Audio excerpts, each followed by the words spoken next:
चलिए, very good morning to all of you.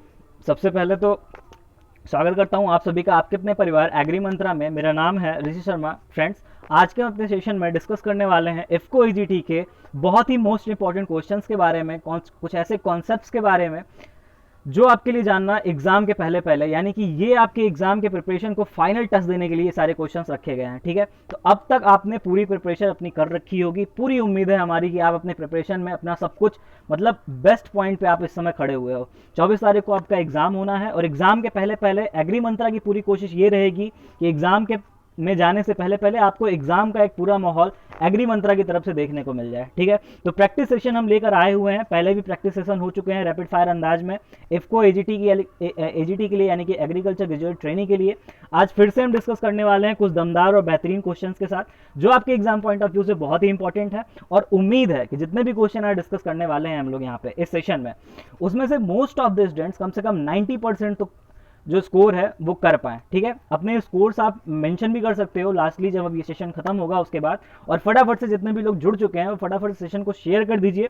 और कुछ देर के लिए हम लोग रुक भी लेते हैं ताकि जल्दी से जल्दी सभी लोग जुड़ जाएं फटाफट से, और उसके बाद हम सेशन को स्टार्ट करेंगे। बहुत ही रफ्तार में लेके चलेंगे सेशन को, क्योंकि रैपिड फायर अंदाज में लेके करना है। और वैसे भी आपको लिमिटेड समय में 150 क्वेश्चन अटैम्प्ट करने हैं, तो पूरा माहौल जो है एग्जाम का देने की कोशिश यहाँ पे एग्री मंत्रा की तरफ से की जाएगी। एनएससी के लिए जो दे दनादन सीरीज चल रही है उसका भी हम बस एफको के जस्ट बाद उसका सेशन आने वाला है। ठीक है, तो उसके लिए भी आपको परेशान नहीं होना है। एक पॉइंट, दूसरी चीज, एक और इन्फॉर्मेशन आपको देना चाहते हैं कि ये जो एफको का सेशन हो आज से शुरू हो रहा है, ये आपको कंटिन्यू, यानी कि आज, कल और परसों 3 दिन आपको कंटिन्यू 10 बजे, ठीक है, कंटिन्यू आपको 10 बजे सिर्फ और सिर्फ कहाँ जाना है, सिर्फ और सिर्फ आपको एग्री मंत्रा में आना है। आपको यहाँ पर rapid fire session IFFCO AGT के मिलने वाले हैं अगले 3 दिनों तक, यानी कि आज, कल और परसों, यानी कि एग्जाम के पहले पहले सारा कुछ आपके सामने। चलिए, क्वेश्चन नंबर 1 से शुरू करेंगे। What do you mean by duty of water? ठीक है, आपसे क्वेश्चन में पूछा जा रहा है, देखिए समझिए क्या कहना चाह रहा है क्वेश्चन में। ठीक है, क्वेश्चन को समझिए और फटाफट से आंसर करिए। जितने लोग जुड़ चुके हैं फटाफट सेशन को शेयर कर दीजिए अपने दोस्तों के साथ, ताकि वो भी जुड़ जाएं और सेशन को एंजॉय करें। बहुत ही बेनिफिशियल सेशन होने वाला है। ठीक है, इतने सारे अच्छे अच्छे क्वेश्चन चुन चुन के रखे गए हैं आपके लिए।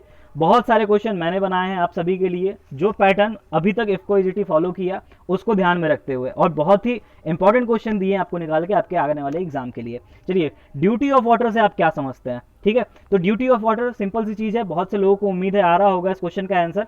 तो जो ड्यूटी ऑफ वाटर होता है वो एरिया ऑफ क्रॉप इरिगेटेड और क्वांटिटी ऑफ वाटर का रेशियो होता है, यानी कि हमारे पास कितना वाटर अवेलेबल है, क्वांटिटी कितनी है, यानी कि कितना पानी हम जो है अप्लाई करने वाले हैं अपनी क्रॉप पर, और उस एरिया का जो अनुपात होता है। ठीक है, area of crop irrigated and quantity of water का जो रेशियो होता है, जो अनुपात होता है, उसे हम क्या कहते हैं? Duty of water. अगर मैथमेटिकली बात करें तो हम कैसे लिखते हैं इसी चीज को? हम लिखते हैं D is equal to A upon Q. ठीक है, D is equal to A upon Q, जहां पे D जो है वो ड्यूटी ऑफ वाटर शो करता है, A फॉर होता है area of crop irrigated, and Q for होता है क्वांटिटी ऑफ वाटर अप्लाइड या फिर क्वांटिटी ऑफ वाटर अवेलेबल आप कह सकते हो। ठीक है, और अगर यूनिट की बात करेंगे तो एकड़ पर क्यूसेक जो है यहाँ पे ड्यूटी ऑफ वाटर का यूनिट हो जाता है। क्वेश्चन नंबर 2 की ओर बढ़ेंगे।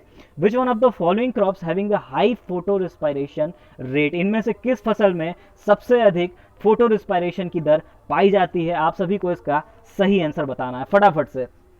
बहुत ही जोश और उत्साह के साथ बने रहिएगा सेशन के लास्ट तक, बहुत मजा आने वाला है।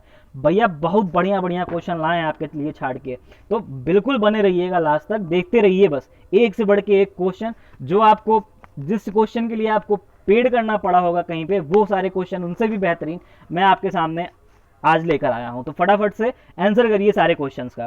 तो आपसे पूछा जा रहा है कि इनमें से किस फसल में हाई फोटो रिस्पायरेशन रेट पाई जाती है? तो ऑप्शन में जैसा कि हमें राइस दिख रहा है, और हमें पता है कि राइस की जो वाटर यूज इफिशियंसी होती है वो सबसे ज्यादा होती है इन तीनों फसलों के अगर कंपेयर करें तो राइस की जाहिर सी बात है, अगर वाटर यूज इफिशियंसी सबसे ज्यादा है तो फोटो रेस्पायरेशन रेट भी ज्यादा होगी। तो यहाँ ऑप्शन डी हमारा राइट आंसर हो जाएगा। क्वेश्चन नंबर 3 की ओर बढ़ेंगे। The instrument used for measuring the depth of the water table is, यानी कि वाटर टेबल की डेप्थ यानी कि गहराई को मापने के लिए हम किस इंस्ट्रूमेंट का, किस यंत्र का उपयोग करते हैं? आपको क्वेश्चन नंबर 3 का आंसर बताना है। जितना भी सही गलत जैसा भी आपका आंसर आया करे आप लिखा करिए। ठीक है, प्रीमियर के दौरान लिखा करिए, और प्रीमियर के बाद जो लोग देख रहे हैं वो भी अपने प्रिपरेशन को एनालिसिस करता रहा करिए। ठीक है, IBPS AFO वाले बहुत सारे इसमें स्टूडेंट्स देख रहे होंगे इस सेशन को, बट उनके लिए भी ये सारे के सारे क्वेश्चन बहुत ही इंपॉर्टेंट होने वाले हैं। तो बिल्कुल मिस मत करिएगा, बिना स्किप किए वीडियो को लास्ट तक देखिएगा। चलिए कौन सा इंस्ट्रूमेंट है जिसे डेप्थ ऑफ वाटर टेबल नापने के लिए यूज किया जाता है? तो यहाँ पे ऑप्शन बी हमारा राइट आंसर हो जाएगा, यानी कि पीजोमीटर का यूज करके हम डेप्थ ऑफ वाटर टेबल निकाल लेते हैं। चलिए क्वेश्चन नंबर 4 की ओर बढ़ेंगे। Which one is a comprehensive breed improvement market place and information portal for direct use of farmer? इनमें से कौन सा ऐसा ऐप है या फिर कह सकते हो मार्केट प्लेस है जो कि ब्रीड के इंप्रूवमेंट से रिलेटेड है और उसके साथ ही साथ फार्मर्स को इंफॉर्मेशन प्रदान करता है? ठीक है, आपको बताना है कि इनमें से कौन सा ऐप है। करंट अफेयर से निकाल के आपको दिया गया क्वेश्चन, बहुत ही बेहतरीन क्वेश्चन आपके स्क्रीन पे है, फटाफट से सभी लोग इसका जवाब दीजिए। उम्मीद है जितने भी लोग करंट अफेयर एंजॉय करते हैं रात के 9 बजे एग्री मंत्रा पे, वे सारे बच्चे इस क्वेश्चन का सही आंसर बिल्कुल देंगे। चलिए क्वेश्चन नंबर 4 आपसे पूछा जा रहा है, comprehensive breed improvement market place and information portal for direct use of farmers, इनमें से कौन सा ऐप है? तो प्रधानमंत्री नरेंद्र मोदी जी के द्वारा, ठीक है, प्रधानमंत्री नरेंद्र मोदी जी के द्वारा प्रधानमंत्री मत्स्य संपदा योजना के अंतर्गत ई गोपाला ऐप, ठीक है, ई गोपाला ऐप 10 सितंबर 2020 को रिलीज किया गया था। ठीक है, इसके अंतर्गत फार्मर्स को इंफॉर्मेशन पोर्टल के साथ साथ ये एक ब्रीड इंप्रूवमेंट मार्केट प्लेस की तरह ये ऐप काम करता है, तो बहुत ही उपयोगी ऐप है फार्मर्स के लिए। क्वेश्चन नंबर 5 की ओर बढ़ेंगे। Which one of the following micronutrients should be applied to mitigate adverse effect of iron toxicity? Question में आपसे पूछा जा रहा है कि निम्न में से किस माइक्रोन्यूट्रिएंट का इस्तेमाल करके, उपयोग करके हम आयरन टॉक्सिसिटी को मिटिगेट कर सकते हैं? ठीक है, तो आपको इस क्वेश्चन का सही आंसर बताना है, क्योंकि चूंकि आयरन टॉक्सिसिटी की जो प्रॉब्लम होती है वो बहुत सारे क्रॉप्स में देखने को मिलती है। जैसे मैं आपसे बात करूं तो बहुत ही इंपॉर्टेंट हम पढ़ते हैं राइस के केस में, और राइस के केस में जब आयरन टॉक्सिसिटी देखने को मिलती है तो लीफ में ब्रॉन्जिंग की प्रॉब्लम क्रिएट हो जाती है राइस में। तो इसके लिए क्या होता है, और उसके साथ ही साथ जो रूट ऑक्सीडेशन पावर होता है, रूट ऑक्सीडेशन पावर उसको भी घट जाता है, यानी कि उसे वो आयरन टॉक्सिसिटी के कारण घट जाता है। तो इस आयरन टॉक्सिसिटी को मिटिगेट करने के लिए किस माइक्रोन्यूट्रिएंट का उपयोग किया जाता है, इस क्वेश्चन में आपसे पूछा जा रहा है। तो बिल्कुल सही, ए ऑप्शन यहाँ पे राइट आंसर हो जाएगा, यानी कि जिंक का इस्तेमाल हम करते हैं। चलिए क्वेश्चन नंबर 6 की ओर बढ़ेंगे। बहुत ही बेहतरीन क्वेश्चन आपके सामने। Under PM Kisan Maandhan Yojana the farmers having cultivable land holding up to dash dash dash, यानी कि क्वेश्चन में आपसे पूछा जा रहा है, will be granted monthly pension for old age protection and social security? यहाँ पे बात हो रही है प्रधानमंत्री किसान मानधन योजना के अंतर्गत किन किसानों को जो है मंथली पेंशन, यानी कि हर महीने पेंशन देने के लिए, किसके लिए, वो भी old age protection and social security के लिए किसानों को मंथली यानी कि मासिक रूप से पेंशन देने की घोषणा की गई थी प्रधानमंत्री किसान मानधन योजना के अंतर्गत। तो आपसे क्वेश्चन में पूछा जा रहा है कि क्या एलिजिबिलिटी रखी गई है किन फार्मर्स के लिए, ये जो पेंशन की योजना है यानी कि किसान मानधन योजना, ये क्या एलिजिबिलिटी होनी चाहिए फार्मर्स की? तो गाइस इसका राइट आंसर आपको देना है। तो जाहिर सी बात है बहुत सारे लोगों का इसका क्वेश्चन, इसका आंसर आ रहा होगा। यहाँ पे जो लेस देन 2 हेक्टेयर या फिर उससे जो कम की लैंड होल्डिंग जिन किसानों के पास थी, कल्टीवेबल लैंड होल्डिंग के किसानों के पास थी, वो ऐसे फार्मर्स इस योजना के लिए, इस स्कीम के लिए एलिजिबल हैं। तो यहाँ पे ऑप्शन सी जो है हमारा राइट आंसर हो जाएगा। ये सारे क्वेश्चन आपके करंट अफेयर के बहुत ही इंपॉर्टेंट है आपके एग्जाम के लिए। चलिए क्वेश्चन नंबर 7 की ओर बढ़ेंगे।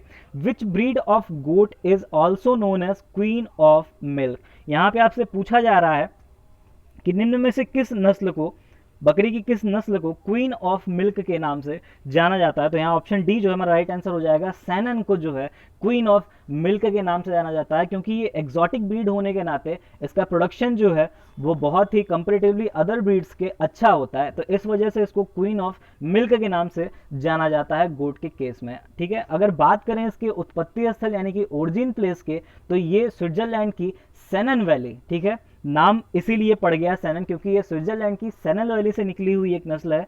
तो that's it, our answer will be the D option. Question number 8 की तरफ मूव करेंगे। Highest papain yielding variety of papaya is? इनमें से पपीते की कौन सी किस्म में सबसे ज्यादा पपेन परसेंटेज पाया जाता है, यानी कि सबसे ज्यादा पपेन यील्डिंग वेराइटी पपाया की इनमें से कौन सा है? आप सभी को आंसर देना है। फटाफट से जितने लोग जुड़ चुके हैं वो सेशन को एक बार फिर से दमदार तरीके से, बहुत ही जोरदार तरीके से शेयर कर दीजिए अपने दोस्तों के साथ, ताकि कोई से भी ये वीडियो एग्जाम के पहले छूटने ना पाए। ठीक है, बहुत ही इंपॉर्टेंट क्वेश्चन चुन चुन के आपके लिए लाए गए हैं, सारे के सारे क्वेश्चन आपके एग्जाम के लिए इंपॉर्टेंट है। चलिए पूछा जा रहा है कि पपेन में हाईएस्ट पपेन यील्डिंग वैरायटी इनमें से कौन है। तो यहाँ पे ऑप्शन ए जो है हमारा राइट आंसर हो जाएगा पूसा मैजेस्टी। ठीक है, पूसा मैजेस्टी, जिसका जो फ्रूटिंग टाइम होता है यानी कि प्लांटिंग के बाद से लेके फ्रूटिंग तक यानी कि फल लगने तक का जो समय होता है वो लगभग 246 डेज का होता है। ठीक है, 246 डेज का होता है। उसके साथ ही साथ 1.5 kg से 2.5 kg यानी कि 1.5 kg टू 2.5 kg तक इसका एक फ्रूट होता है। तो इसमें अगर बात करें कंपेरेटिवली बाकी के ऑप्शंस से, तो पूसा मेजेस्टी में पपेन जो क्वांटिटी होती है पपेन की, वो परसेंटेज ज़्यादा होती है। चलिए क्वेश्चन नंबर 9 की ओर बढ़ेंगे। The soil erodibility factor is maximum in. यहाँ पे पूछा जा रहा है सॉयल इरोडिबिलिटी फैक्टर, जिसे हम के फैक्टर के नाम से भी पढ़ते हैं, उसके बारे में पूछा जा रहा है कि यहाँ इनमें से किस ऑप्शन में, किस प्रकार की मृदा में सबसे ज़्यादा यहाँ पे परसेंटेज देखने को मिलेगा। तो बहुत ही अच्छा क्वेश्चन आपके सामने, और बहुत से लोग इस क्वेश्चन का सही आंसर भी देंगे। यहाँ ऑप्शन बी जो है राइट आंसर हो जाएगा, यानी कि सिल्टी लोम। ठीक है, सिल्टी लोम में सॉयल इरोडिबिलिटी फैक्टर यहाँ पे सबसे ज़्यादा देखने को मिलेगा। चलिए क्वेश्चन नंबर 10 की ओर बढ़ेंगे। Urea super granule is efficient source of nitrogen for waterlogged paddy because। यहाँ पे यूरिया सुपर ग्रेन्यूल की बात हो रही है, और क्वेश्चन में कहा जा रहा है कि वाटरलॉग पेडी के लिए ये बहुत ही एफिशिएंट सोर्स साबित होता है नाइट्रोजन के लिए। इसका वजह बताना है आपको इन चारों ऑप्शंस में से कि क्या सही स्टेटमेंट हो सकता है अगर हम यूरिया सुपर ग्रेन्यूल का यूज़ कर रहे हैं नाइट्रोजन के लिए वाटरलॉग पैडी में। तो चलिए फटाफट से इस क्वेश्चन का सभी लोग राइट आंसर दीजिए, और यहाँ पे ऑप्शन ए जो है हमारा राइट आंसर हो जाएगा। Its leaching losses are minimum, क्योंकि चूंकि अगर यूरिया सुपर ग्रेन्यूल की बात करें तो इसका जो लीचिंग रेट होता है, ठीक है, लीच आउट होने का जो रेट होता है वो बहुत ही कम होता है। तो लीचिंग की जो प्रॉब्लम होती है वो मिनिमम होती है। इसके अलावा अगर वोलेटाइजेशन की बात करें तो यहाँ पे यूरिया सुपर ग्रेन्यूल से इसका कोई रिलेटेड नहीं है। ठीक है, और अगर मेन भी देखा जाए और सुपर ग्रेन्यूल की बात करें तो इसका कोई फिक्सेशन भी नहीं होता है किसी भी तरह का। तो यहाँ ऑप्शन ए सिर्फ जो है वो राइट आंसर हो जाएगा। बहुत से लोग जो ऑप्शन डी लगा रहे हैं वो यहाँ पे थोड़ा सा इस चीज़ को समझें। ठीक है, लीचिंग लॉस मिनिमम होता है, ये इसका मेन रीज़न है। ठीक है, एफिशिएंट सोर्स ऑफ नाइट्रोजन होने का। चलिए क्वेश्चन नंबर 11 की तरफ बढ़ेंगे। Which extension programme is known as poverty eradication programme. इनमें से कौन सी कार्यक्रम, कौन सी एक्सटेंशन कार्यक्रम जो है वो पॉवर्टी इरेडिकेशन प्रोग्राम यानी कि गरीबी उन्मूलन कार्यक्रम के नाम से भी जानी जाती है। ठीक है, ऑप्शन सी यहाँ पे राइट आंसर हो जाएगा IRDP यानी कि इंटीग्रेटेड रूरल डेवलपमेंट प्रोग्राम यहाँ पे सही आंसर हो जाएगा, जो कि गरीबी उन्मूलन कार्यक्रम के रूप में शुरू की गई थी लगभग 1978-89 यानी कि 1978-79 में स्टार्ट हुआ था। बट ऑफिशियली जो है,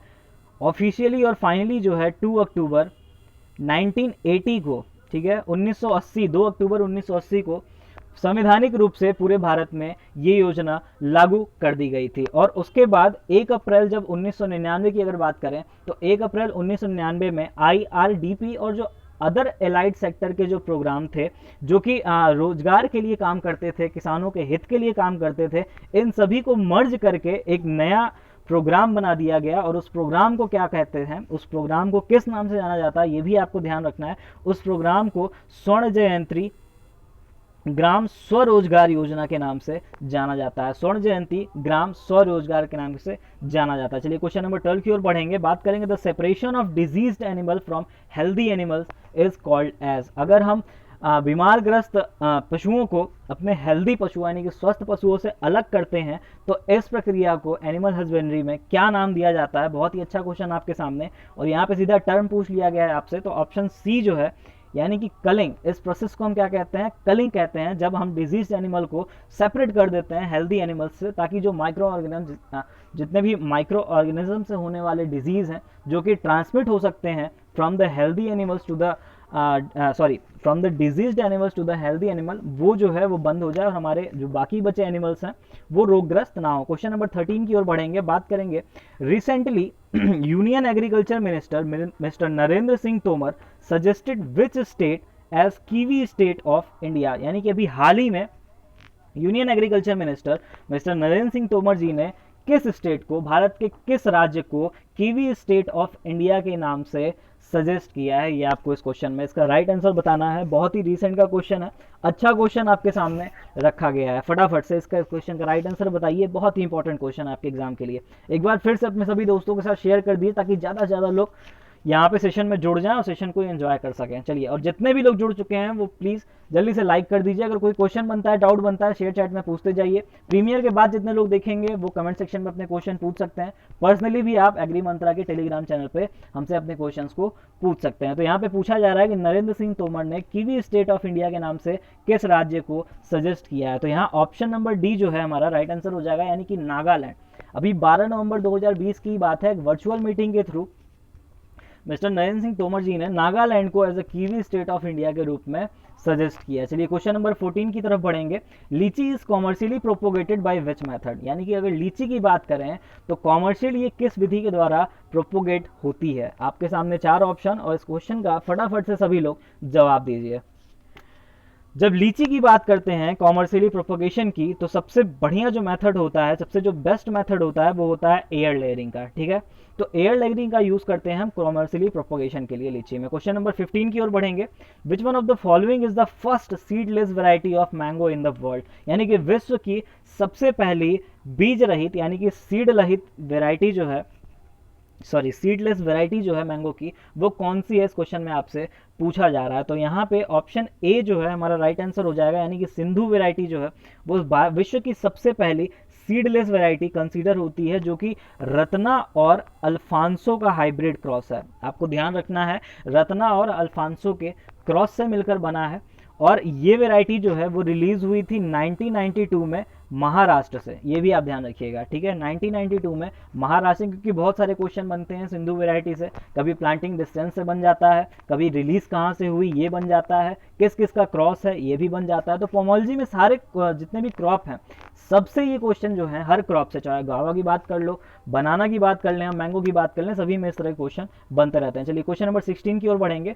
विच spectrum of light is the most effective for inducing flowering in both short day and long day plants, यानी कि अगर शॉर्ट डे प्लांट्स की बात करें और लॉन्ग डे प्लांट्स की भी बात करें तो दोनों प्रकार के प्लांट्स में जो मोस्ट इफेक्टिव जो स्पेक्ट्रम होता है, लाइट की जो इंटेंसिटी होती है, वो सबसे बेहतरीन कौन सी होती है आपको बताना है, वो भी किसके लिए, फ्लावरिंग को इंड्यूस करने के लिए प्लांट्स में। चलिए फटाफट से इसका आंसर दीजिए, बहुत ही आपके सामने अच्छा क्वेश्चन रखा गया है, थोड़ा सा टेक्निकल है, दिमाग लगाइएगा, सही आंसर आप इस क्वेश्चन का निकाल सकते हैं। ठीक है, तो यहाँ पे ऑप्शन बी जो है हमारा राइट आंसर हो जाएगा। रेड स्पेक्ट्रम की जब बात करते हैं, जिसकी जो वेवलेंथ है वो basically on an average 580 to 680 nm, यानी कि नैनोमीटर जो है इसकी वेवलेंथ कंसीडर की जाती है, जो कि अगर हम PAR की बात करें तो उसके पॉइंट ऑफ व्यू से ये जो वेवलेंथ है ये बहुत ही सुटेबल होती है पूरे प्लांट्स के ग्रोथ के लिए। चलिए क्वेश्चन नंबर 17 की ओर बढ़ेंगे।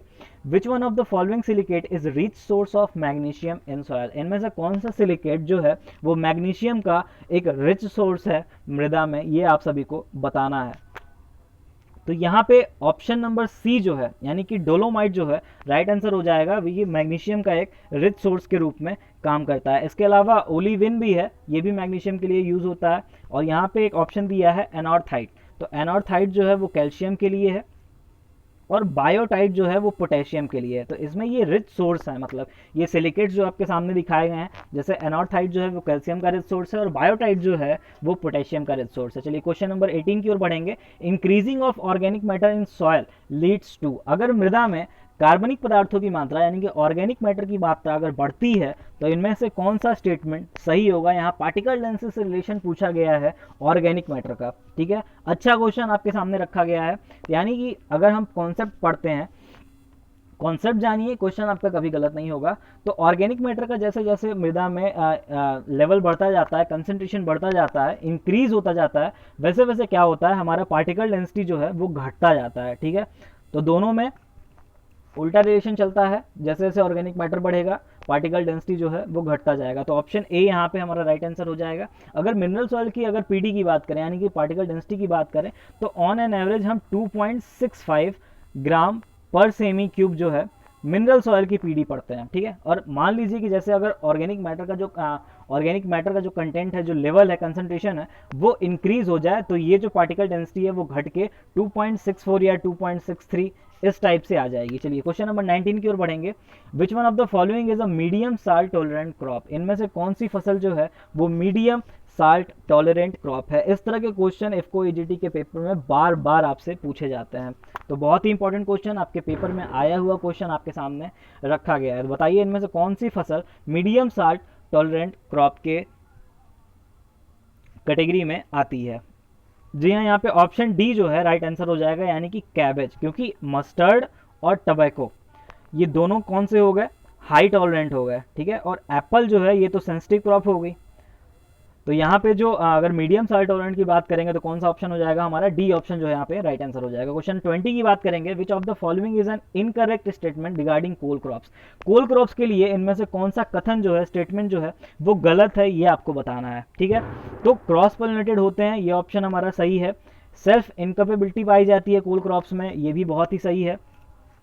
जो कोल क्रॉप्स का फ्रूट टाइप होता है वो कौन सा होता है, सिलिकुआ होता है, सभी को पता है, तो ये भी ऑप्शन हमारा सही है। और अगर बात करें गलत स्टेटमेंट की, तो अगर कोल क्रॉप्स के केस में बात करते हैं तो कोल क्रॉप्स का जो नेचर होता है वो प्रोटोगाइनी नेचर होता है, ना कि प्रोटेंड्री नेचर होता है। तो ऑप्शन सी यहाँ पे इनकरेक्ट स्टेटमेंट हो जाएगा, तो ऑप्शन सी यहाँ पे हमारा राइट आंसर हो जाएगा। चलिए क्वेश्चन नंबर 21 की तरफ बढ़ेंगे। Which chemical is effectively spread for seedlessness in grapes, यानी कि अंगूर में सीडलेसनेस के लिए किसका छिड़काव हम कर देते हैं ताकि जो हमारे फल निकले, जो फ्रूट्स डेवलप हों ग्रेप्स के, वो बीज रहित हों। तो इसके लिए किस प्रकार का, किस हार्मोन का हम छिड़काव कर देते हैं ताकि ये जो प्रक्रिया है हमारी पूर्णतया संभव हो पाती है। तो इसके लिए हम GA3 का छिड़काव कर देते हैं। तो इसके वजह से जो ग्रेप्स के जो फ्रूट बनने होते हैं उसके अंदर सीड जो है वो बनने बंद हो जाते हैं, या फिर जो उनका साइज जो है वो बहुत छोटा हो जाता है। चलिए क्वेश्चन नंबर 22 की तरफ बढ़ेंगे। The mould board plough makes the horizontal cut below the soil surface mainly through the, अगर MB प्लाऊ की बात करें, यानी कि मोल्ड बोर्ड प्लाऊ की बात करें, तो इसके 3-4 कंपोनेंट्स होते हैं, अलग अलग घटक होते हैं जो अलग अलग कार्यों के लिए जिम्मेदार होते हैं। तो यहाँ पे बात हो रहा है कि हॉरिजेंटल कट कौन करता है सॉयल सरफेस पे, किसकी सहायता से कौन सा कंपोनेंट जो है पेनिट्रेट करता है सॉयल को। तो यहाँ पे ऑप्शन डी जो है हमारा राइट आंसर हो जाएगा। शेयर का जो पोर्शन होता है यही जो है सॉयल को पेनिट्रेट करता है और एक हॉरिजेंटल कट बनाता है। चलिए क्वेश्चन नंबर 23 की तरफ बढ़ेंगे। Which state has maximum area under irrigation, बहुत ही अच्छा क्वेश्चन, बहुत ही इंपॉर्टेंट क्वेश्चन आपके स्क्रीन पे। तो आपको इसका आंसर बताना है क्वेश्चन नंबर 23 का। मैं मानता हूँ सेशन थोड़ा सा फास्ट लेके चल रहा हूँ क्योंकि ये रैपिड फायर सेशन है। मेरी कोशिश है आपसे ज़्यादा से ज़्यादा क्वेश्चन करवाने का, ठीक है। तो चीज़ों को ज़्यादा एलेबोरेट नहीं कर रहा हूँ, फिर भी जो बहुत ही ज़्यादा मोस्ट इंपॉर्टेंट पॉइंट्स हैं उनको आपको बताता चल रहा हूँ। तो आपसे पूछा जा रहा है क्वेश्चन में मैक्सिमम एरिया अंडर इरिगेशन इनमें से कौन सा स्टेट है। तो यहाँ पे ऑप्शन बी जो है हमारा राइट आंसर हो जाएगा, यानी कि पंजाब। यहाँ पे पंजाब हमारा राइट आंसर हो जाएगा। और अगर क्वेश्चन में थोड़ा सा बदल दूँ, यहाँ पे अंडर इरिगेशन पूछा गया है और क्वेश्चन में अगर आपके सामने अंडर ड्रिप इरिगेशन रख दिया जाए, ठीक है, अंडर ड्रिप इरिगेशन रख दिया जाए, तो इस क्वेश्चन का राइट आंसर क्या हो जाएगा, फटाफट से सभी लोग बताइए।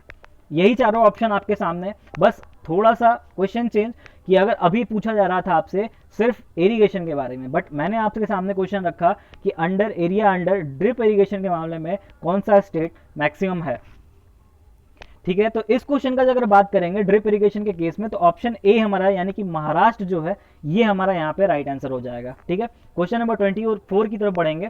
इन पैडी क्रॉप गंधी bug causes damage on which state, यानी कि धान की फसल में गंधी बग जो है वो किस फसल के किस अवस्था में जो है वो पौधे को डैमेज करती है, फसल को नुकसान पहुंचाती है। बहुत ही अच्छा क्वेश्चन, बहुत ही इंपॉर्टेंट क्वेश्चन आपके लिए। तो यहाँ ऑप्शन सी जो है यानी कि मिल्किंग स्टेज में जो गंधी बग होती है वो अटैक करती है क्रॉप पे और पूरे क्रॉप को जो है वो डिस्ट्रॉय कर देती है, ठीक है। तो गंधी बग से भी क्वेश्चन बहुत ही इंपॉर्टेंट बनते हैं, आपको ये भी ध्यान रखना है, ठीक है। गंधी बग के लिए आपको बहुत ही अच्छे से चीज़ों को ध्यान में रख के जाना है। और अगर गंधी बग के साइंटिफिक नेम की बात करें तो लेप्टाकोरिसा एक्यूटा, ठीक है, लेप्टाकोरिसा एक्यूटा जो है इसका साइंटिफिक नेम होता है। उसके साथ ही साथ एक क्वेश्चन और पूछा जाता है कि एक अनप्लीजेंट सी स्मेल आती है, ठीक है, पैडी के फील्ड से एक अनप्लीजेंट सी स्मेल आती है, अवांछनीय बदबू आती है, तो वो गंधी बग के कारण ही होता है, जब उसका जो लेवल होता है वो स्प्रेड हो जाता है और वो लेवल जो है वो इकोनॉमिक थ्रेशोल्ड लेवल से इकोनॉमिक इंजरी लेवल तक पहुंच जाता है। चलिए क्वेश्चन नंबर 25 की बात करेंगे। Which instrument of the following is used for measuring photosynthetic active radiation, यहाँ पे PAR की बात हो रही है, यानी कि फोटोसिंथेटिक एक्टिव रेडिएशन की अगर मेजरमेंट करना हो, हमें पता करना हो कि PAR की वैल्यू कितनी है, तो किस इंस्ट्रूमेंट का यानी कि किस चीज़ का हम उपयोग करके निम्न में से हम पता लगाते हैं PAR के बारे में। तो यहाँ ऑप्शन बी जो है बहुत ही इंपॉर्टेंट क्वेश्चन, क्वांटम सेंसर जो है यहाँ पे राइट आंसर हो जाएगा। ठीक है, बहुत से लोग कंफ्यूज होंगे कि PAR यानी कि फोटोसिंथेटिक एक्टिव रेडिएशन किसे कहते हैं। तो जो सौर विकिरण का वह भाग होता है PAR जो प्रकाश संश्लेषण की प्रक्रिया में इस्तेमाल किया जाता है। ठीक है, आपको ध्यान रखना है। बिल्कुल बिल्कुल, the part of the solar radiation which is used in the process of photosynthesis, तो आपको ये ध्यान रखना है। तो यहाँ पे जो ऑप्शन का आंसर हो जाएगा, क्वेश्चन का आंसर हो जाएगा, क्या हो जाएगा, क्वांटम सेंसर। चलिए क्वेश्चन नंबर 26 की तरफ बढ़ेंगे। Which one of the following is not a day neutral plant. ठीक है, इन चारों ऑप्शंस में से, इन चारों क्रॉप्स में से नॉट लगा है, इस क्वेश्चन का ध्यान रखिएगा। इस क्वेश्चन में निम्न में से कौन डे न्यूट्रल प्लांट नहीं है, इस क्वेश्चन में आपको बताना है यहाँ पे। ठीक है, तो ऑप्शन डी जो है हमारा राइट आंसर हो जाएगा, वीट। वीट जो है वो क्या है, लॉन्ग डे प्लांट है।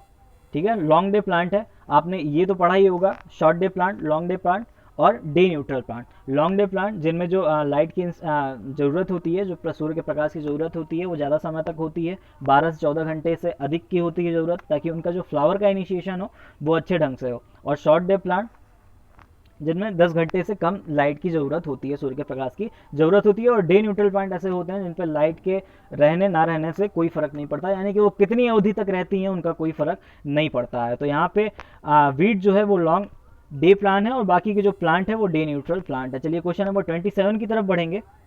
पूछा जा रहा है which one of the following is a negative photoblastic seed. इनमें से कौन सा बीज, किस फसल का बीज जो है वो निगेटिव फोटोब्लास्टिक सीड के कैटेगरी में आता है। पहले तो आप यही समझिए कि जर्मिनेशन के बेसिस पे, ठीक है, जर्मिनेशन के समय पे जो लाइट होता है वो एक बहुत बड़ा फैक्टर के रूप में काम करता है। कैसे, मैं आपको बताता हूँ।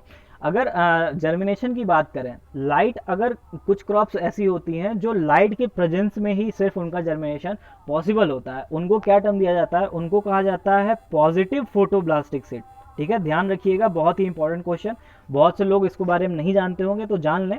तो जिनके जर्मिनेशन में लाइट के प्रेजेंट होना बहुत ही ज़्यादा जरूरी है, उसके बिना जर्मिनेशन पॉसिबल नहीं है, तो इनको पॉजिटिव फोटोब्लास्टिक सीड के कैटेगरी में रखा जाता है। अगर एग्जाम्पल की बात करें तो जैसे लेट्यूस हो गया, टबैको हो गया, तो ये पॉजिटिव फोटोब्लास्टिक सीड की कैटेगरी में आते हैं। ठीक, और जो दूसरा होता है जो आपसे क्वेश्चन में पूछा गया है नेगेटिव फोटोब्लास्टिक सीड के बारे में, तो जाहिर सी बात है, मैंने बताया आपसे प्रेजेंस ऑफ लाइट होनी चाहिए तो पॉजिटिव हो गया, और जाहिर सी बात है उसका उल्टा करेंगे तो एब्सेंस ऑफ लाइट होनी चाहिए, तब जाके जर्मिनेशन पॉसिबल होगी। और अगर एग्जाम्पल की बात करें तो जैसे ओनियन हो गया, एमरंथस हो गया, ये प्रकार के जो सीड होते हैं वो नेगेटिव फोटोब्लास्टिक सीड कैटेगरी में आते हैं। तो यहाँ ऑप्शन ए जो है राइट आंसर हो जाएगा, यानी कि अनियन। और कुछ जो प्लांट्स होते हैं जो मेजॉरिटी में पाए जाते हैं वो होते हैं नॉन फोटोब्लास्टिक सीड। ठीक है, तो मोस्ट ऑफ द प्लांट्स जो होते हैं, जो क्रॉप्स होती हैं, वो नॉन फोटोब्लास्टिक की कैटेगरी में आती हैं। चलिए 28 की बात करेंगे। What is the recommended plant spacing metre square for Amrapali variety of mango in meadow orchard system. मेडो ऑर्चार्ड सिस्टम में आम्रपाली वेराइटी के लिए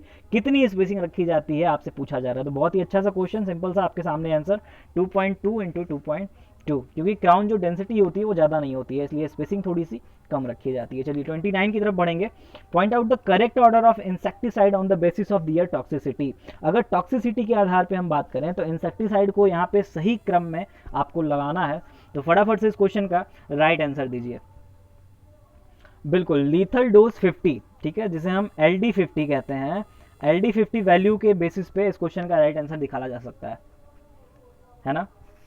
और यहाँ से क्वेश्चन और भी बनता है, वो भी मैं आपको याद आ गया, आपको बताता चलूँ कि जो टॉक्सिक लेवल होते हैं उसके बेसिस पे जो कलर्स डिस्ट्रीब्यूट किए जाते हैं अलग अलग इंसेक्टिसाइड्स को, जैसे रेड कलर या ब्राइट रेड कलर दिया जाता है एक्सट्रीमली टॉक्सिक को, उसके अलावा जो ब्राइट येलो या येलो कलर दिया जाता है हाईली टॉक्सिक को, ब्लू या ब्राइट ब्लू जो है वो किसको, मॉडरेटली टाइप के इंसेक्टिसाइड को, और जो स्लाइटली होते हैं टॉक्सिक उनके लिए हम कौन सा कलर यूज करते हैं, ग्रीन कलर यूज करते हैं। तो यहाँ पे ऑप्शन डी हमारा जो है राइट आंसर हो जाएगा। फोरेट सबसे ज़्यादा टॉक्सिक है, उसके बाद डाइमेटॉन, उसके बाद पैराथियन और उसके बाद अल्डिका। तो यहाँ पे हमारा सही सीक्वेंस क्या हो जाएगा, ऑप्शन डी। 30 की ओर बढ़ेंगे। To provide end to end solutions in irrigation supply chain, Pradhanmantri Krishi सिंचाई योजना वाज लॉन्च्ड ऑन। अगर बात करें प्रधानमंत्री कृषि सिंचाई योजना की, तो आपसे पूछा जा रहा है क्वेश्चन में कि ये किस दिन, कब इसकी शुरुआत भारत में की गई। जी हाँ, तो ऑप्शन डी यहाँ पे राइट आंसर हो जाएगा, यानी कि 1 जुलाई 2015 को प्रधानमंत्री कृषि सिंचाई योजना की शुरुआत भारत में की गई थी। ठीक है, दो चीज़ें और आपको यहाँ पे बताता चलूँ कि इसकी जो ऑब्जेक्टिव थी मेन, वो ये था मोर क्रॉप पर ड्रॉप, एक आपको ये याद रखना है, दूसरी चीज़ हर खेत को पानी। तो ये ऑब्जेक्टिव्स जो हैं वो स्टार्टिंग में लेकर चली गई थी और यथासंभव कोशिश किया गया था कि हर गांव तक, हर किसान तक जो है वो इरिगेशन के लिए वाटर सप्लाई हो सके। चलिए क्वेश्चन नंबर 31 की तरफ बढ़ेंगे।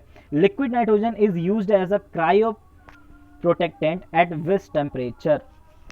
ठीक है, लिक्विड नाइट्रोजन का उपयोग बहुत जगहों पे हम करते हैं प्रिजर्वेशन के लिए। ठीक है, और एक प्रोसेस होती है जो हम पढ़ते हैं जिसे कहा जाता है क्रायो प्रिजर्वेशन, है ना, क्या कहा जाता है, क्रायो प्रिजर्वेशन। तो वहाँ पे लिक्विड नाइट्रोजन का बहुत ही ज़्यादा इंपॉर्टेंट रोल होता है। जो सेल्स होती हैं, जो टिश्यूज़ होती हैं, जो ऑर्गन्स होते हैं, उन्हें कूल करके स्टोर करते हैं हम काफ़ी दिनों के लिए।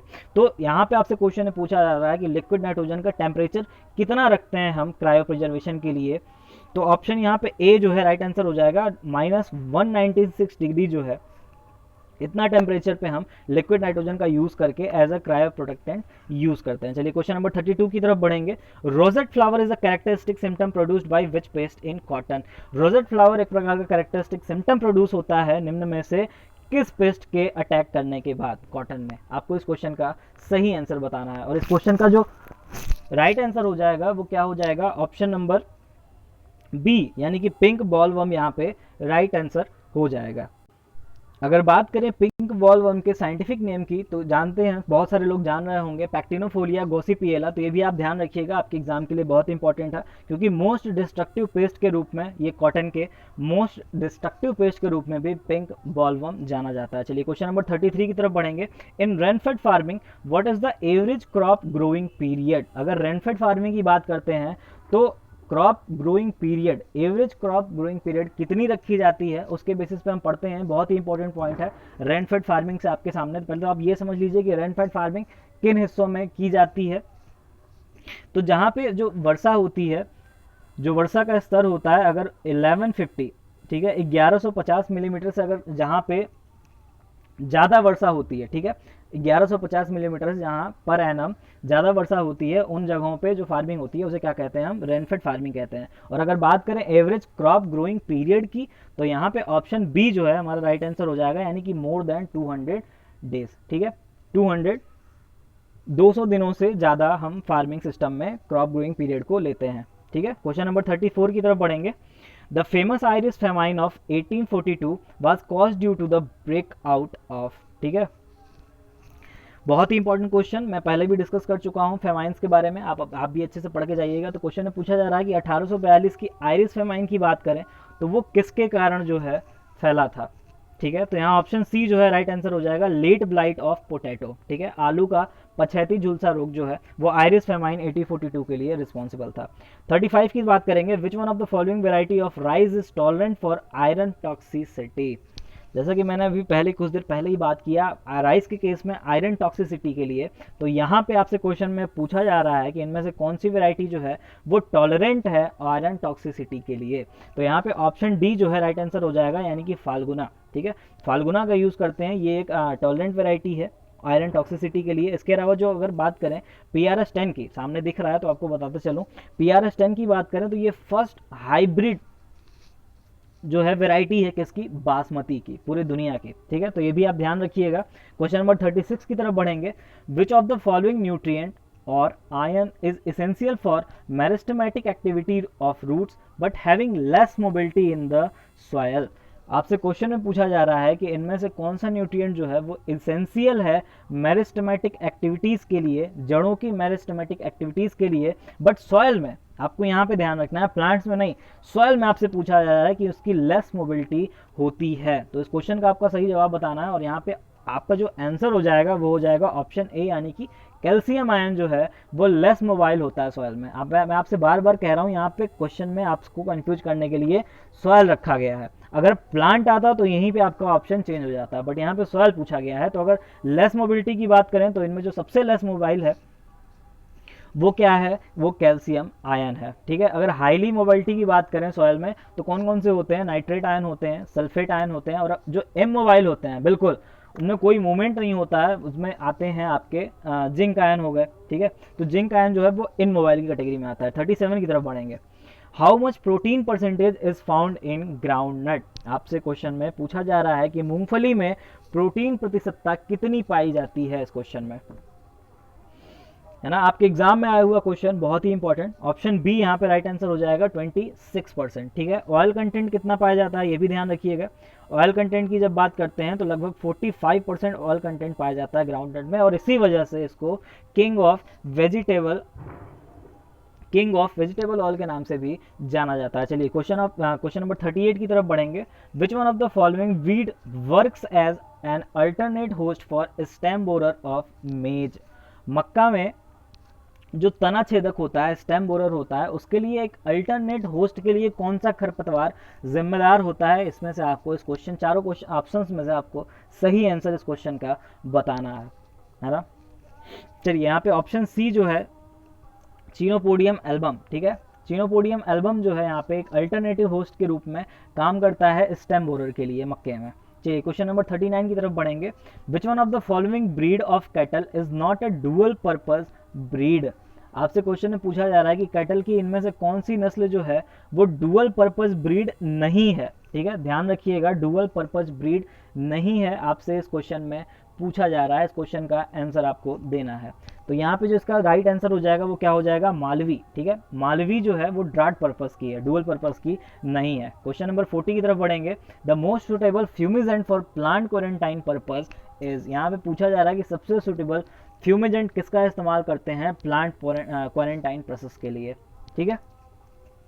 अच्छा क्वेश्चन आपके सामने, ऑप्शन ए यहाँ पे राइट आंसर हो जाएगा, मेथिल ब्रोमाइड का यूज करते हैं। चलिए क्वेश्चन नंबर 41 की तरफ बढ़ेंगे। व्हाट इज और are the main objectives of puddling in the paddy crop, पहली चीज तो आपको ध्यान रखना है यहाँ पे मेन वर्ड लगा हुआ है, ठीक है। तो सबसे जो मुख्य उद्देश्य होगा, जो ऑब्जेक्टिव होगा आपको पडलिंग के लिए, वो यहाँ पे इस क्वेश्चन में बताना है, क्योंकि बहुत सारे लोग इस क्वेश्चन में गलती करने वाले हैं ऑप्शन डी करके। तो ध्यान रखिएगा, मेन ऑब्जेक्टिव आपसे इस क्वेश्चन में पूछा जा रहा है। बिल्कुल, यहाँ पे ऑप्शन सी जो है, बहुत लोग समझ गए इस क्वेश्चन को, पकड़ लिया और सही आंसर दे रहे हैं। ऑप्शन सी जो है यहाँ पे राइट आंसर होगा। ये पर्कोलेशन लॉसेस जो होता है वाटर का, सबसे ज़्यादा जिम्मेदार इसके लिए होता है, मेन उद्देश्य यही होता है, ठीक है। वीड का इन्फेस्टेशन रिड्यूस करता है बिल्कुल सही है, बट यहाँ पे मेन ऑब्जेक्टिव आपसे पूछा गया है, ठीक है। न्यूट्रिएंट अवेलेबिलिटी को भी बढ़ाता है। चलिए क्वेश्चन नंबर 42 की तरफ बढ़ेंगे। Which one of the following state has firstly provided Pashu Kisan credit card to the farmers, इनमें से कौन सा राज्य जो है वो सबसे पहला राज्य बन गया है पशु किसान क्रेडिट कार्ड अपने फार्मर्स को, किसानों को देने वाला। आपको ऑप्शन बताना है, ऑप्शन में से सही आंसर बताना है कि पशु किसान क्रेडिट कार्ड की शुरुआत सबसे पहले भारत के किस राज्य में हो चुकी है। तो ऑप्शन बी जो है यहाँ पे राइट आंसर हो जाएगा, यानी कि हरियाणा में पशु किसान क्रेडिट कार्ड की शुरुआत हो चुकी है। इसके अंतर्गत पशु खरीदने के लिए आपको लगभग 1.6 लाख तक, ठीक है, 1.5 लाख से ऊपर तक का आपको लोन मिल सकता है, जिसके तहत आपको एक चीज़ इंपॉर्टेंट आपको ध्यान रखना है, 7% का इंटरेस्ट आपको यहाँ पे देना पड़ जाएगा, ठीक है, पशु किसान क्रेडिट कार्ड के अगर आप इसका फ़ायदा उठाते हैं तो। चलिए क्वेश्चन नंबर 43 की तरफ बढ़ेंगे। Which one of the following disease is caused by the phytoplasma, इनमें से कौन सा डिजीज जो है वो कॉज होता है फाइटोप्लाज्मा के अटैक के वजह से। आपको इस क्वेश्चन का राइट आंसर बताना है, और बहुत ही इंपॉर्टेंट क्वेश्चन आपके एग्जाम में आया हुआ क्वेश्चन, और ऑप्शन ए जो है यहाँ पे राइट आंसर हो जाएगा, फिलोडी डिजीज। काफ़ी क्वेश्चन बनते हैं यहाँ से, तो आप ध्यान रखिएगा, फिलोडी डिजीज बहुत ही इंपॉर्टेंट है। तो फिलोडी डिजीज जो है वो फाइटोप्लाज्मा के द्वारा होने वाली एक बीमारी है। क्वेश्चन नंबर 44 की बात करेंगे। Which one of the following fertiliser having 26% nitrogen and also known as Kisan Khad, इनमें से कौन सा फर्टिलाइजर है जिसमें नाइट्रोजन की मात्रा 26% और उसे किसान खाद के रूप में भी जाना जाता है। तो बहुत ही अच्छा क्वेश्चन आपके सामने है, और इस क्वेश्चन का जो राइट आंसर है वो क्या हो जाएगा, ऑप्शन नंबर बी, यानी कि कैल्शियम अमोनियम नाइट्रेट, जिसे हम कैन कहते हैं। क्या कहते हैं, CAN, कैन कहते हैं। कैल्शियम अमोनियम नाइट्रेट को किसान खाद के रूप में जाना जाता है। क्वेश्चन नंबर 45 की बात करेंगे। Leaf colour chart LCC is frequently used in crops especially cereals like rice, wheat and others for the management of, ठीक है। लीफ कलर चार्ट का इस्तेमाल करते हैं हम क्रॉप्स के केस में, स्पेशली किसमें, राइस में, व्हीट में और अदर क्रॉप्स में, तो वो किस पर्पज के लिए यूज होता है, आपको इन चारों ऑप्शंस में से सही आंसर इस क्वेश्चन का बताना है। बहुत ही अच्छा क्वेश्चन आपके सामने। तो लीफ कलर्ड चार्ट जो है, एलसीसी लीफ कलर्ड चार्ट जो है, वो नाइट्रोजन फर्टिलाइजर्स के ऑप्टिमम यूज के मैनेजमेंट के लिए, या ठीक है, यानी कि कितना हमें नाइट्रोजन फर्टिलाइजर की ज़रूरत हो रही है, नाइट्रोजन यूज इफिशियंसी तक हमने फर्टिलाइजर फील्ड में दिया है या नहीं दिया है, इन सब का पता जो है हम लीफ कलर चार्ट से यानी कि एलसीसी से लगाते हैं। तो ऑप्शन ए जो है राइट आंसर हो जाएगा। क्वेश्चन नंबर 46 की तरफ बढ़ेंगे। Due to water logging the availability of which nutrient is increased in paddy field. ठीक है, अगर पैडी फील्ड में की बात करें तो वाटर लॉगिंग की वजह से किस न्यूट्रिएंट की मात्रा जो है वो इंक्रीज हो जाती है, बढ़ जाती है। इस क्वेश्चन में आपको इस क्वेश्चन का राइट आंसर देना है। जब वाटर लॉगिंग की प्रॉब्लम होती है, प्रॉब्लम क्या होती है, पैडी की क्रॉप में वाटर लॉगिंग होती ही रहती है पूरी till two the crop life. तो यहाँ पे बात करें अगर वाटर लॉगिंग की, तो यहाँ पे ऑप्शन जो हमारा है डी मैग्नीज जो है राइट आंसर हो जाएगा। वाटर लॉगिंग की प्रॉब्लम की वजह से, या फिर कह सकते हो कि वाटर लॉगिंग की वजह से जो ये मैग्नीज होता है, इसकी जो अवेलेबिलिटी होती है वो धीरे धीरे बढ़ती जाती है। क्वेश्चन नंबर 47 की बात करेंगे। Mating of a cross breed animal back to one of the pure parent races which were used to produced is termed as. अगर हम क्रॉस ब्रीड को उसके जो पूर्वज हैं, ठीक है, अब चाहे वो डोमिनेंट हो चाहे रिसेसिव हो, उनमें से किसी भी एक से क्रॉस करवाते हैं तो इस क्रॉस को क्या टर्म दिया जाता है, इस क्वेश्चन में आपसे पूछा जा रहा है। ठीक है, तो वो चाहे डोमिनेंट हो, है ना, चाहे रिसेसिव हो, अगर दोनों में से किसी एक के साथ उसका क्रॉस करवाया जा रहा है तो इस प्रकार के क्रॉस को हम बैक क्रॉस के नाम से जानते हैं। ठीक है, अगर हम सिर्फ रिसेसिव वाले के साथ क्रॉस करवा रहे हैं तो फिर वहां पे हमारा आंसर क्या हो जाएगा, टेस्ट क्रॉसिंग। क्वेश्चन नंबर 48 की तरफ बढ़ेंगे। Which of the following is true stomach in animals. इनमें से कौन सा पार्ट जो है एनिमल्स का वो ट्रू स्टमक के नाम से जाना जाता है। ठीक है, तो इस क्वेश्चन का राइट आंसर क्या हो जाएगा, ऑप्शन सी यानी कि एबोमेसन को। क्वेश्चन नंबर 49 की तरफ बढ़ेंगे। Which statement is are true about e NAM. E नाम के लिए निम्न में से कौन सा कथन, कौन सा स्टेटमेंट ट्रू है। ठीक है, तो हम सभी को पता है कि एक लार्जेस्ट ई मार्केटिंग प्लेटफॉर्म है नेशनल लेवल पे। उसके अलावा agriculture market by better price discovery, अच्छी प्राइस मिल जाती है फार्मर्स को। उसके अलावा वन नेशन वन मार्केट को ये प्रमोट करता है। तो ये तीनों के तीनों स्टेटमेंट सही हैं, तो यहाँ ऑप्शन डी हमारा राइट आंसर हो जाएगा, ऑल ऑफ द अबव। 50 की तरफ बढ़ेंगे। Growing of non host crop in between susceptible crops to control nematodes is an example of. अगर हम दो क्रमानुगत होस्ट प्लांट के बीच में, होस्ट क्रॉप के बीच में अगर नॉन होस्ट क्रॉप को ग्रो कराते हैं तो इस प्रकार का जो मेथड होता है वो कौन सा मेथड कहलाता है, आपको बताना है। ये क्वेश्चन आपके सामने आईपीएम से रखा गया है। ठीक है, इंटीग्रेटेड पेस्ट मैनेजमेंट से निकाल के क्वेश्चन आपके सामने रखा गया है कि अगर अगर हम क्रमानुगत, जैसे इस बार भी हमने गेहूं लिया, अगले बार भी हमने गेहूं लिया, अगर इन दोनों के बीच में हम कोई नॉन होस्ट क्रॉप लगा देते हैं, किसके लिए, नेमेटोड्स को कंट्रोल करने के लिए, तो ये किस प्रकार का उदाहरण होगा, किस प्रकार की विधि होगी। ठीक है, नेमेटोड को कंट्रोल करने के लिए। तो अगर इस प्रकार का हम हेर फेर करते हैं, क्रॉप रोटेशन चेंज कर देते हैं, वैरायटी चेंज करते हैं, तो ये किस में आता है, कल्चरल मेथड्स में आता है। ठीक है, तो ऑप्शन डी यहाँ पे हमारा राइट आंसर हो जाएगा। तो ये हमारे टॉप 50 क्वेश्चन रहे आज के सेशन के। जैसा कि मैंने पहले भी कहा आपसे कि 10 बजे कल फिर यहीं पे आपसे मुलाकात होनी है। ठीक है, तो पूरा एक पूरा पेपर का सेट हम यहाँ पे करने वाले हैं। आज के सेशन में जो डाउट्स बन रहे हैं, मैं मानता हूँ मैंने सेशन को बहुत ही स्पीडली लेके चला, बट किसी भी तरह का कोई भी डाउट बनता है आप कमेंट बॉक्स में आके पूछ सकते हैं, आप टेलीग्राम पे आके हमसे पर्सनली पूछ सकते हैं। और कल 10 बजे फिर से आप सभी से मुलाकात होगी। आप सभी के पेपर के लिए मेरी पहले से ही शुभकामनाएं आपके साथ हैं। बिल्कुल प्रिपरेशन करते रहिए और इस बार आपका सिलेक्शन होने से कोई नहीं रुक सकता। चलिए मिलते हैं अगले सेशन में, तब तक अपना ख्याल रखिए। जय हिंद, जय भारत।